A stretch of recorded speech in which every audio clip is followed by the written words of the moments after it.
They must be allowed home.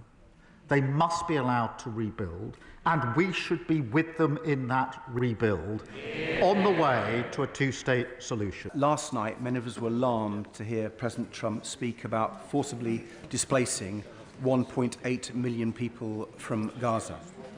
The Prime Minister has spoken to the President on several occasions now. Does he personally believe that Trump recognises the dangers of statements like this to the fragile ceasefire in Gaza, and indeed to the security of both Palestinians and Israelis? I'm glad that the Foreign Secretary has confirmed that the government's position is still a two-state solution. I think that has support on all sides of the House. But will he reassure the House that this position and our concerns on these dangerous statements from the President will be communicated to the White House directly and firmly?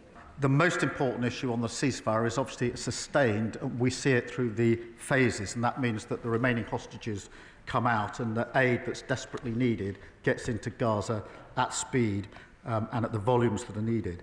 I have, from the last few weeks, two images fixed in my mind. The first is the image of Emily Damari reunited with her mother, which I found extremely moving. The second was the image of thousands of Palestinians literally walking through the rubble to try to find their homes and their communities in Gaza. They must be allowed home. They must be allowed to rebuild, and we should be with them in that rebuild on the way to a two-state solution.